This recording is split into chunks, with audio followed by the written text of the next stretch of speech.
Mrs. Aparna, and all the renowned teachers in the audience, big namaste. I'm humbled today at being invited at this white coat ceremony. When I got the invitation, I really felt was, what am I going to talk to all of you? But I believe being a medical student is a life-changing event. And may I just have a show of hands where the students are in this audience? Great.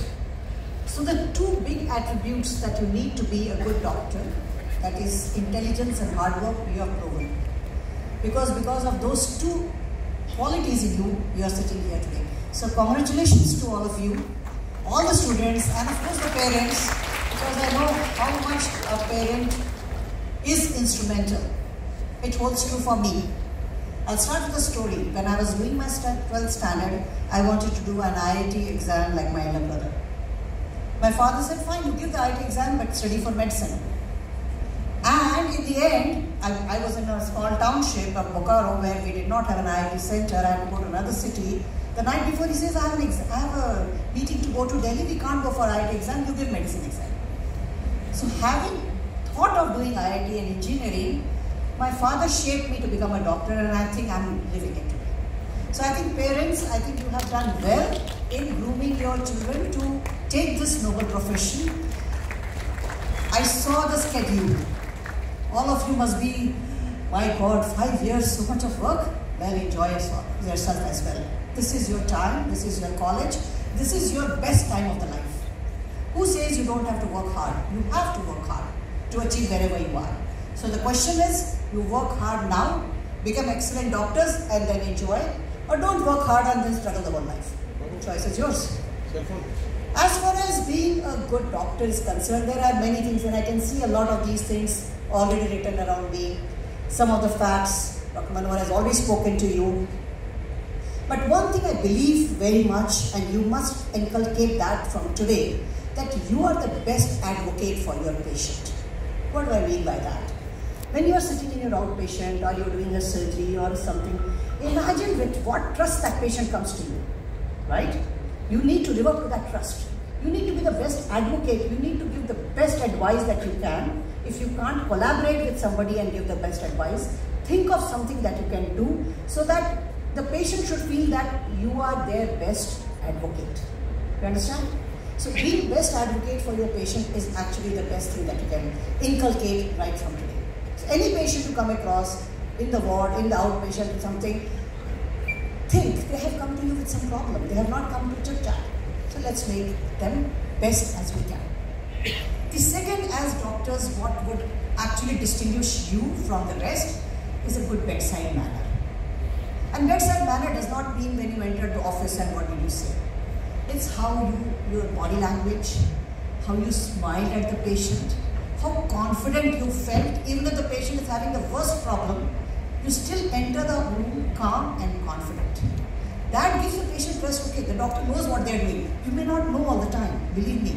We always collaborate with somebody else, we don't understand what's happening, we take other opinions, we take multiple things. But when you talk to the patient, be as calm and as confident as you can. Because if you show that you are not in control, what are they going to think? So calm, confidence, having that attitude will be good. Then comes your professional humor. How do you conduct yourself professionally? Now that does not only mean the conduction when you enter Dr. Manohar's office. It's how you conduct with each other, right? How you respect your colleagues, how you respect your fellow student, how you respect your patients when they come in. They are not there to be judged. So if they may say something which you think is frivolous, don't judge them.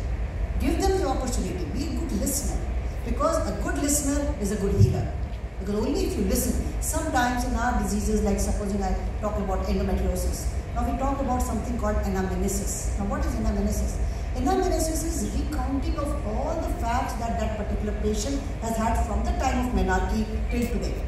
So give her 5 minutes. Let her speak whatever she can. Some of my students may be here, they understand. When the patient walks in, I say, okay, what's your story? I don't want to look into the papers. I don't want to look into the reports. Don't look at any patient report. Don't look at any patient organ. Okay, I'm gynecologist, everybody walks into me for gynecological problems, of course. But 20% may be having something else. So Give them the time to speak, listen 5 minutes, and then give your opinion. Don't, the minute they come, okay, fine, you are out. No, that's not what we are going to do. Okay? So that's some things that are excellently important. Dr. Manohar talked about empathy. Empathy is something which all of us have. We patients don't need sympathy. They don't want to say, oh, you had some problem. No. They want to understand that I empathize with your problem. So I'm going to solve your problem, or I'm going to give you the right way out of what you're suffering from. So the empathy becomes extremely important. What comes more important is your, as I said, professional demeanor, how you talk to patients. In that, I'll also recount another story of my own MBBS days, maybe like you. These days we don't have any ragging, we used to have ragging. So the first 1 month used to go like nothing, you know. People just wore one white dress and that's what was allowed. So our ragging period was over, and the next day we were supposed to be off the ragging. So we 5 smart girls in my class wore jeans and t-shirt, and of course we wore our white coats and went to the anatomy dissection. Well, one of our professors saw and then said, all those 5 girls, we went. She said, you are all becoming doctors. You must dress appropriately. Well, today if you think this is more than 30 years back, today wearing jeans is not inappropriate. But what she was trying to tell, that patients come in all ages, all community, all socio-economic strata. They must see at you and have a trust, not just by your everything, but also the way you dress.